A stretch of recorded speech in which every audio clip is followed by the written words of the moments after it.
niyan, tayo ngayon ang may problema. Bibigyan natin ng solusyon ng problema. We could retain the absolute confidentiality clause with the amendment that Filipino public officers are not protected. Yun ang dapat gagawin natin. The prosecution will take admission for confession. In law, in a confession, the defendant admits his guilt. In an admission, the defendant merely states facts which might tend to prove his guilt. In the instant case, the defendant did not make a confession, but merely an admission with a legal defense. As a former ICC judge, I find it reprehensible beyond belief, that the AMLA document was introduced in evidence without authentication as required by the rules of evidence. Napapagdapan na tayo, na-korte tayo sa judicial, yun pala, sinabi pa natin na if there is any need, we shall use supplementary authority, the rules of court. Ayun pala, hindi natin susundin ang rules of evidence. Hindi ka pwede magdala ng papel sa korte. I-authenticate mo. Kung hindi ko authenticate, huwag ka mag-abogado dyan. I am deeply disappointed that on at least 3 occasions, the prosecution claims that these documents came from an anonymous source. Striking is dead. 3 times is not too much coincidence. Are you for real prosecution? Falsus in uno, falsus in omnibus. False in one thing, false in all things. The defendant used his own name in all his question transactions. He could have done otherwise if his purpose was invisibility. Kung ayaw niya matuklasan, katalit-talit. Di gamitin niya pangalan ng iba. Lahat naman tayo, hindi naman lahat. Marami sa atin dito. Kung tungkol na sa batas, ibang pangalan ang ginagamit. Sigurado ako yan. Artist judge ako eh. Mag-isa na ako artist judge dito sa korte dito. Maski ano, pwede mong manufacture sa Pilipinas. Minsan, binigyan ko na ako ng death certificate ng Kusano. Pagkatapos, kinahuli ko, huli-huli, buhay na buhay. Ganon ang aking korte dito. Huwag na kong paidaran ng pagkukuhan ninyo dahil alam ko yun. Kayo, nag-practice kayo, 1 taon, 2 taon. Ako, RTC judge. Yeah. Why would a suspected criminal leave his calling card at the scene of the crime? Kung noon pa, gusto pala niyang itago ang kayamanan niya, bakit niya ilagay ang pangalan niya? Marami dito sa Pilipinas naglalagay sa ibang pangalan ng ibang tao. Hindi kaya alam ng abogado yun? May master's pa sa Harvard, may doctorate pa sa university. Ganun kaya siya katanga? Assuming for the sake of argument that there is a preponderance of evidence for the prosecution, the preponderance is not overwhelming. Yan ang English. Pinala ko para sa 2 minutes ko. Wala pala kami limitasyon. Ngayon, Tagalog naman. At hindi na ako ng paumanhin, abansi pa lang. Dahil po ako lang sa Tagalog ko. Unang punto. Kung matalo ang Chief Justice dito, ibig sabihin pala, ang mga nanalo ay mga honest na tao. Dahil sinundin na nila dahil kurap yung taong yon. Di, palagay din natin na itong mga representante dahil tayo to represent the people, is that so?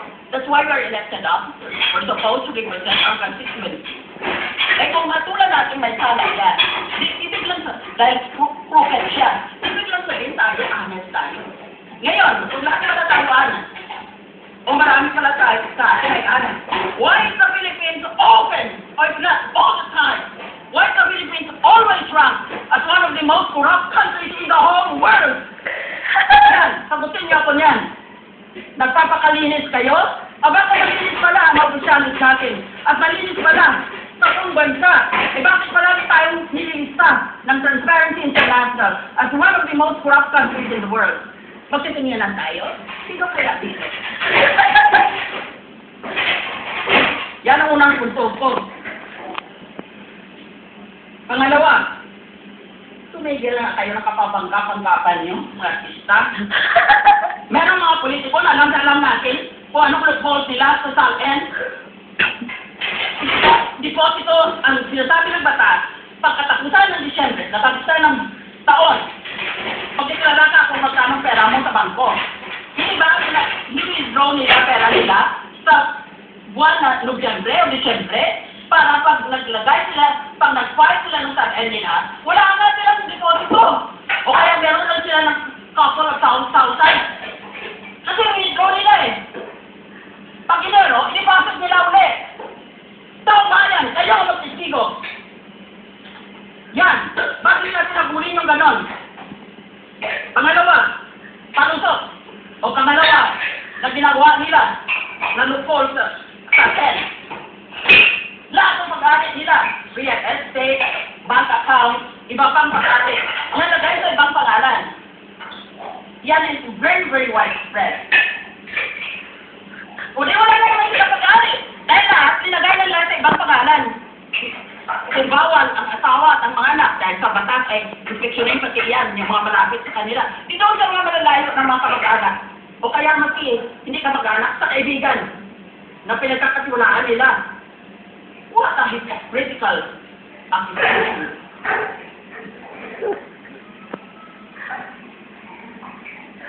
That is a problem in this country. We're all for honest government, and yet the world condemns us as one of the most corrupt countries in the world.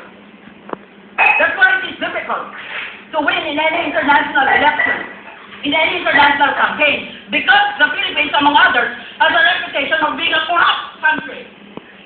Isip ng iba, kung corrupt ang bayan na yan, walang matinong lalabas dyan. Walang matinong ibumunga yan.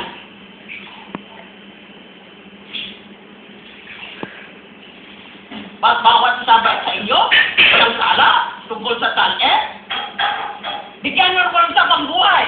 Panginoon, bigyan mo ako ng sabang buhay. At imbestigahin ko lahat. Isa-isa. Dito sa Senado, sa House of Representatives, tignan natin. Pati sarili ko, imbestigahin ko. Ang daming loopholes ng SAN na yan. Ba't hindi kayo umimik noon? Ba't ngayon, bigla na lang kayong so exercise about a loophole? Well, if that is the case, then let us all just put our assets in dollars and no, this purpose of the SAN will be perverted or corrupted. That is true. But what about all the other loopholes? Bakit ngayon lang kayo? Right. Bakit ikot ang loophole na yan? Bakit doon pa? Dahil, yung iba sa atin, ginagamit yung mismong loopholes na yun. Hindi lang sila maibit. Sunod na punto. Sinabi ko sa umpisa, this is quasi-judicial and this is quasi-political. Yan ang minado yan ng mga author. Si Professor Charles Black ng Yale, si Professor Raoul Berger ng Harvard. Mga sinitingala yan ng mga authorities all over the world. Ngayon, this is quasi-judicial. Ibig sabihin, kalahati yan politika. Kalahati yan batas. Napakahirap gawin yan. Ngayon, ako, dahil naging RTC judge, ang ginagamit ko lang ang batas. Wala akong ginagamit sa pampolitika dahil hindi na ako makatakbo ulit. Natawag na ako ng International Criminal Court. Wala na akong sinabukasan sa politika sa Pilipinas. Even though I wanted to, I am prohibited because this is already my second term, consecutive term. Ngayon, ano ba ang sinasabi na quasi-political? Investigahin na natin for future impeachment. Anong sinasabi na quasi-judicial, quasi-political? Madaling intindihin ang quasi-judicial. Kalahati niyan tungkol sa justisya o tungkol sa batas. Pero kalahati yan tungkol sa politika. Anong ibig sabihin ng tungkol sa politika? Tungkol sa politika, dahil ang ibig sabihin dyan, pag-isipan mo at pakinggan mo ang mga taong bumoto sa iyo. That is actually the meaning of quasi-political. Because these people might disagree with what the law says. Yun ang pakikinggan mo. That is the meaning of quasi-political. Hindi ibig sabihin quasi-political na bumoto ka, ulit bibigyan ka ng mamahaling proyekto sa public works na kung saan maaaring kumita ka. Alam naman natin yan. Kung magkano ang halaga ng public works mo, 10% punta sa iyo kung gusto mo. Hindi yun ang ibig sabihin ng politika. At hindi ibig sabihin na political na isipin mo, nako, tatakbo ako either for re-election or for another position, or I need some position in government for my kalyado ko, who I will use as my dummy. That is not the meaning of politics and political. I thought that I was unlimited. I prepared a 2-minute paper, but I will obey the injunction. Saka, isang punto. Nang nagtapos magpresenta ng ebidensya ng prosecution, labas ng mga survey ng mga tao gusto pala nag-guilty ang Chief Justice. Ngayon natapos ang depensa, saan ngayon ang mga survey? Wala. Uli sa lahat, pinakamalaga. Anong magiging, hindi na importante kung anong magiging desisyon natin ngayong hapon, anong magiging katuparan, anong susunod sa ating desisyon. Ulit ba mananalo tayo sa botohan? Panalo na tayo sa masa na nakakarami sa ating bansa.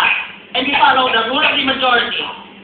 Sa kabataan sa pamentasan, dahil the educated constituency, sa kasaysayan ng ating bansa, this will go down in history. Nagtrabaho ako abroad. Nagka-cancer ang tatay ko. Bumalik ako. Sabi ng tatay ko, mag-resign ka nga dyan sa trabaho mong yan. Wala kang silbi sa bayan mo. Magsilbi ka sa sarili mong kababayan. Nagsilbing na nga ako.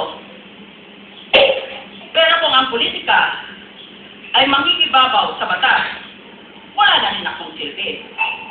Bakit? Kayo, maghatol sa ginagawa dito sa Philippine Trial.